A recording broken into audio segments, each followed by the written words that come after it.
Hello and welcome back to my channel. Welcome back to another video. This is one of the most requested videos after HCPC registration, filling up form and all that. So I guess at least 90% of my viewers have asked me this question. So I finally decided, yes, now the time's right when I have to be saying this, because physiotherapy is on the occupation list now. I think this is the right time to do this video. So here we go about physiotherapist salary and pay guide. So all those of you who wanted to know about this one, keep watching this video. So before I start, let me remind you, if you have queries, please put in your queries into my mail ID, which I would be just giving down in the description box anyways, and I'd be sharing it in somewhere here as well. So just keep emailing me and I will get back to you as soon as possible. Trust me, I do that. Okay, if I think it's high time that the subscribers or the people who are getting my emails back, I wouldn't force you to subscribe to my channel, but just in case I'm replying back to your email, you find that and you find that really helpful, try putting it down in the comment section below so that people actually feel that I am helping people out, because there are so many emails that come in as, why aren't you replying to my email, and why is it taking so long and all that. Well, I don't know what to say to that, because of lack of time, because I just cannot keep replying back to your email then and there. I need time because I work, I have a family, I'm a mother and a wife, so I have so much to do. So yeah, I'm a full-time physio as well. I work almost every day in the week. So yeah, so that's how things are. So it is really hard to get back to your emails as well. I don't want any negativity on my channel, so that's why I'm just not, addressing the situation. But that's the reality, guys. It is not that I'm answering back to only a few and not answering back to the rest of you. As much as fast as I can, I do reply back. Okay, so now let's get started. Let's not waste any more time. And so yeah, physiotherapy, how is it to be a physiotherapist in the UK? Well, I work in the private sector, not in the public sector, not in the government sector. So let me remind you, that is quite different, working in the private and working in the government sector. The pay scales are also quite different, so it would be really different. There would be a huge difference between a band 6 physio working in private sector and a band 6 physio working in the NHS.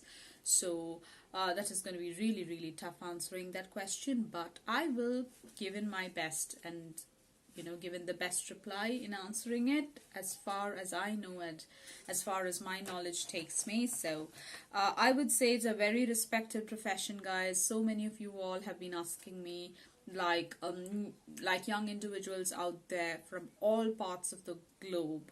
Like literally, I get emails from Greece, I get emails from nationals of Africa, I get emails from the US, from UK, from India. I would say 70% from India, from UAE, that's from the Middle East, and also the Eastern countries as well, other Eastern countries as well. So it wouldn't be, justice enough if I say that I only get emails from some and I only answered back to some. No, because all of you are equal to me regardless of whichever part of the world you come from. So because and why I started this channel was because I was finding it really hard when I was trying to apply for a job in the UK, and that was like 3 years ago I started trying. Now I have also renewed my HCPC registration, so it was really hard when I was trying because there was no one to support and guide me. We had to do it all on our own. I couldn't ask any queries other than I could only send inquiries to the HCPC. Thankfully, it was the pre-COVID time, so I applied for it in 2017. So and I got it 2017 itself. It didn't take that much long. It took only the time which was set in the website, actually, to be honest, so that was not an issue at all. But the issue was I had no one else to ask queries to, so I was directly sending in all my emails to the HCPC. So yeah, that's how I did it, and that's how I got it. So now I have renewed my HCPC by God's grace. All this is not my merit, I wouldn't say. It's all God's grace, the grace and power and mercy of Jesus Christ, and not my own merit, okay? So I take it, I count it like that. So I'm a huge believer in Christ, so I take it that way. And right, so let's get to this video, okay? So what is an average pay for a physiotherapist? A lot of you have asked me. I would say in a year, roughly, it would be around somewhere around 33,000 to 37,000 in a year for a normal band 6 physio. I'm saying a band 6-7 physio. And it's also varying from different sectors, like private sector and the NHS, or the whichever sector. Like volunteers would be getting different pay. If you're a volunteering physio, a physiotherapy assistant would be getting a different pay. But I'm only talking about physios here, not about the assistants. So because the pay is regulated by the NHS in the government sector, obviously it would be pretty much the same around the NHS, like 33,000 to 37,000, I would say. So there is approximately above 70,000 physios working in the UK throughout the NHS as well. Majority of them is currently operating in band 6 level. So you can say, like, an experienced private physio, how much would they earn? That was the other question that I got the most. So I would say it would be between somewhere around 35,000 to 40,000 a year. I'm talking about year wise, per annum it is. So a private physio would be earning that much, and a NHS physio would be earning somewhere around 33,000 to 37,000. I'm talking about band 6 again. Now, so you would be a little surprised, but yeah, private physios charge higher rates. So what does a physio do? Well, so many of you have asked me this question. Like, I couldn't imagine the amount of people who have actually asked me this question, like those who are not in the field and who are looking up into coming into the field. Young students out there have asked me this question when they were looking in for bachelors in physiotherapy. Well, I'll be coming up on a video on that one as well, like how different is bachelors in physiotherapy in the UK, and how different it is from India. Because I did my bachelor's back in India, so it was, I really did feel a hell lot of a difference out, when I came to meet up with students from here. And yes, the bachelor's in UK is 3 years, and the bachelor's in India is 4.5 years. And so much of difference there is, like the way it is taught, modules and stuff. So yeah, but when it comes to getting a qualified degree, I would say if you have this document, UK NARIC document, then your degree is considered equivalent to the UK bachelor's degree. So that is not going to be an issue. Don't worry about it. So many of you have asked me this question. Right, so physiotherapists are those therapists who work with you to increase your physical mobility, to get your independence, restore your function, your joint motion, your strength, whatnot, to make you walking and talking and all that. Okay, so I don't think that is a relevant question here. Now, how do you think the role differs between the NHS and the private sector? So many of you have asked me this question. So, well, I would say that there is a structured advance in bandings for physios. Like, I have done a video on the bandings for physios. If you haven't watched that yet, go back and watch that video, and you can find the different bandings and structuring. So I'll not be answering that question now. So if you run your own practice, your salaries will depend on how you decide to charge your client. So if your practice is huge success and you've got enough name for your practice, then I think you will be earning pretty much, really, because private physios charge quite a ransom. So yes, I would say private sector gets more paid. So yeah. Now, hours of work in the NHS are clearly rostered, so while you privately may do lots of extra hours, if you're trying to build your reputation, you can do that, because once you're working with the NHS, and if your dream job is to set up a clinic on your own, then you can actually do some private work as well. And make sure you're allowed to do that when you're on a work permit. Make sure the amount of hours that you can work on bank as a bank physio. So right, now you'll have benefits like holidays, benefits, sick leave, pensions are all guaranteed and clearly structured when you are working for the NHS, but privately there will be no obligation for any of this to be provided. So if you're working if you're working with the NHS, that is an obligation. Okay. Many private employers do, of course, choose to offer comprehensive benefits. So you do have benefits. For example, like I work for a private sector, so I do have my benefits and all that. But, you know, it's not like structured like the NHS. So there is a difference. I do have my annual leave and all that. So, yeah.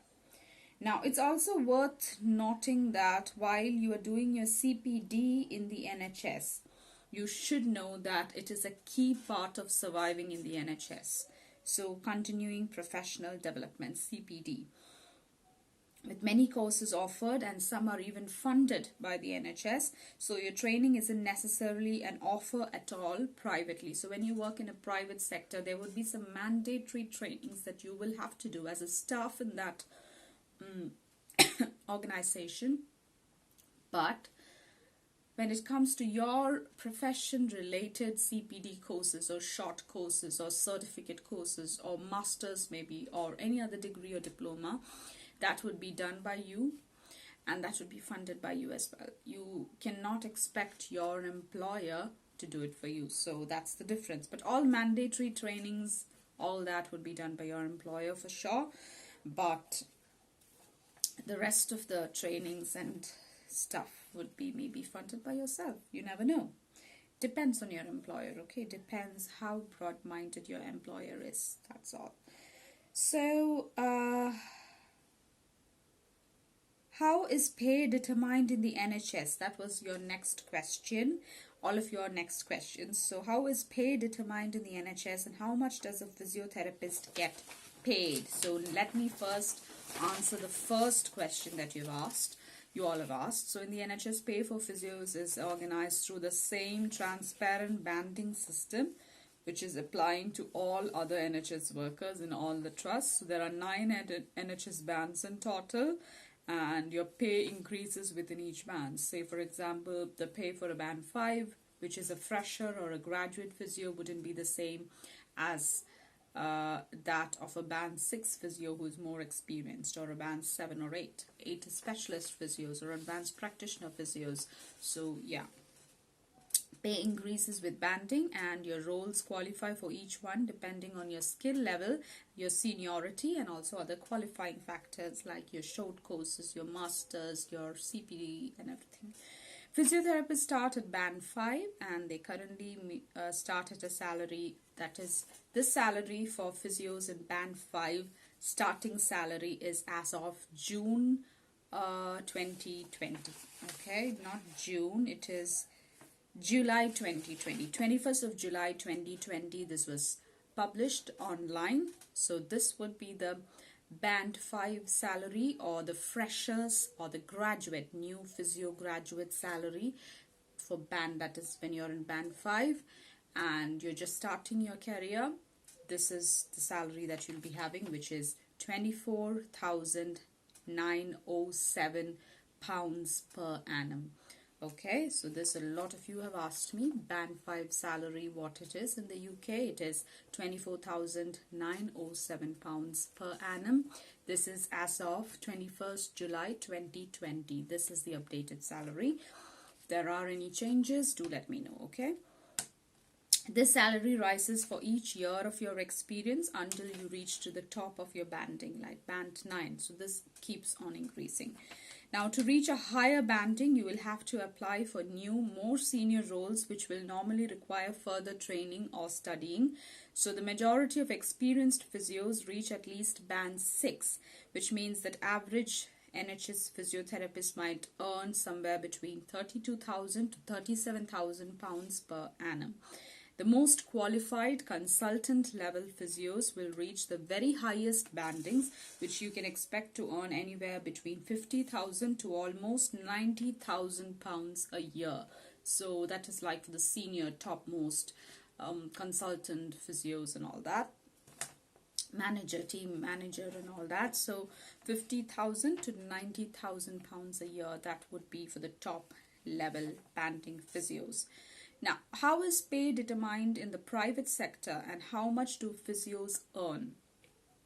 That was another question you asked me. So as mentioned, private sector's pay is very unpredictable because I've already said that, I've already mentioned that, because there is no government body looking or analyzing their pays, so it will be very difficult. So pay in the private sector is influenced to some extent by NHS Pay, but I would say a band 6 private physio would be not earning the same as NHS, they would be earning more. Okay, so yeah. Private sector companies that employ physios like sports, clubs, or gyms may look to the NHS to see what they should be paying their staff, but they would be having so many benefits and all that. So broadly, I would say earnings are by experiences that the physio would be having, okay, their qualifications and all that. You will be able to negotiate your salary, so don't worry about it. Now, but broadly, earnings are actually influenced by experience, qualification, your ability, all that. Right now, there is really no hard and fast rule for physios having their own private practice, so it would be different for them. It depends upon how their business is taking off.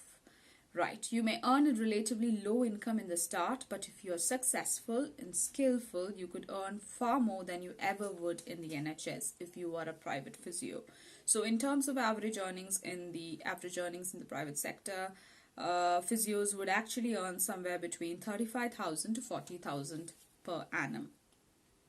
And starting salaries can be as low as £20,000, and a top-end pay packet can be as high as £100,000 a year and beyond. Now, what's next for physio pay? So the future of physio is actually, it depends, because, you know, obviously it's for the good, because there is a vast majority of aging population in the United Kingdom, so it depends on that, the medical conditions, some of conditions like obesity, diabetes, all that, and also because it's really hard to get a physio appointment over here, just like any GP practitioner. So, you know, we need more physios, we do. Right, so there would be a new pay deal coming in the NHS, which would be coming by the end of 2021. There would be a new pay deal. So this is just the updated deal of 2020. So 2021, this year, there would be a new pay deal. So that's another good news. So if you're waiting for the annual pay to be increased, well, that will happen this year, okay? Now,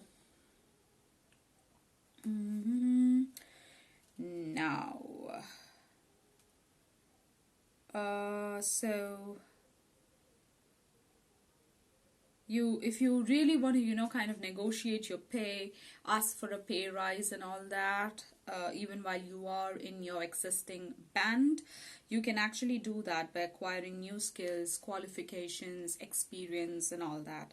So privately also that applies for some physios in private sector. So yeah. So some sports team physios are really well paid when it comes to private physios as well, and there are also high salaries given in for specialist physios. And also for the UK's aging population, any skills in geriatric healthcare, you can actually have higher bargaining power. So if you are a physio looking into working with the elderly care or elderly population or the geriatric care, then yeah, your pay will also be as big as your skills. So yeah. what roles are available for physios at the present current situation. I would say animal physiotherapists, sports therapists, physiotherapy lecturers, personal trainers, acupuncturists, osteopaths, health service managers, chiropractors, and exercise physiologists. So these are the roles available for physios, okay?